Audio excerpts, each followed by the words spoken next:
नमस्कार। इस वीडियो में हम आपसे बात करेंगे रसायन विज्ञान केमिस्ट्री की में बेसिक चीज़ों के विषय में, जिसमें हम आपको एलिमेंट और उसके साथ साथ एटॉमिक नंबर और एटॉमिक मास के विषय में बात करेंगे। सबसे पहले हम बात करेंगे 1 से लेकर के 30 तक एलिमेंट के विषय में और इसका एटॉमिक नंबर। एटॉमिक नंबर कितना तक याद रखना है? एटॉमिक नंबर से आप क्या-क्या फाइंड आउट कर सकते हैं? तो एटॉमिक नंबर से तो आप मास नंबर निकाल सकते हैं। हम आपको वही लॉजिक अभी देंगे कि एटॉमिक नंबर अगर आपको याद है तो एटॉमिक मास आप किस तरह से निकाल सीखेंगे इस वीडियो में। अब चलते हैं एटॉमिक नंबर से मास नंबर निकालने के लिए।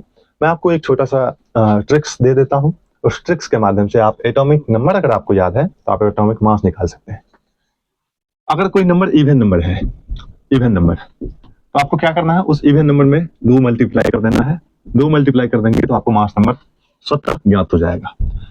यदि कोई ऑड नंबर है, ऑड नंबर, तो आपको क्या करना है, उसको 2 से मल्टीप्लाई करके उसमें 1 जोड़ना है, फिर आप मास नंबर आसानी से निकाल सकेंगे।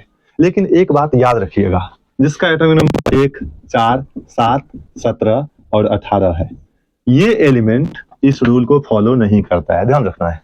तो पहला क्या है? पहला पर हाइड्रोजन आता है, छोड़िए उसको, एक्सेप्शनल केस है, हम बाद में बता लेते हैं।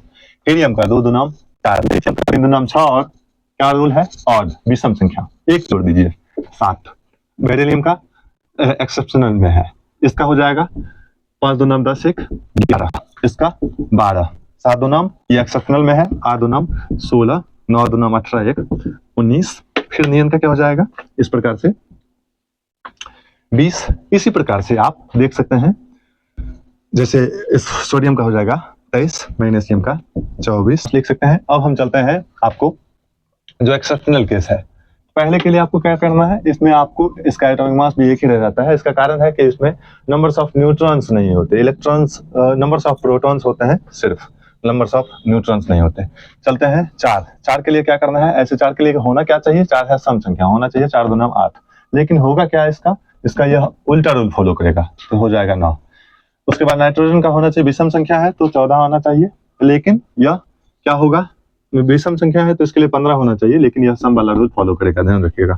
इसके बाद क्लोरीन, तो पूरा पीरियोडिक टेबल में एक्सेप्शनल केस आपको मिलेगा जो सबसे अलग है। आर्गन 40 होता है और इसका भी 40 होता है।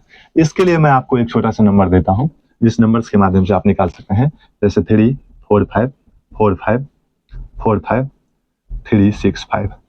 अब ये नंबर क्या है, आप इस नंबर को अगर जोड़ते चले जाएं दोगुना करके, तो आपको इसका एटॉमिक मास निकल जाए। इस नंबर को भी याद रखने का ट्रिक्स है।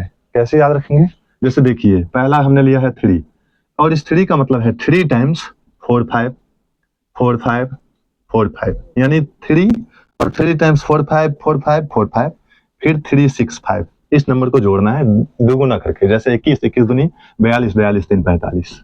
फिर देखिए 22, 22 दूनाम 44, 44 4 48। फिर देखिए 23, 23 दूनाम, तो फिर इसी प्रकार हम आपको किसी दूसरे वीडियो में मिलेंगे पढ़ाते हुए। All the best. अच्छा लगे लाइक शेयर सब्सक्राइब कर दीजिएगा। बहुत बहुत धन्यवाद।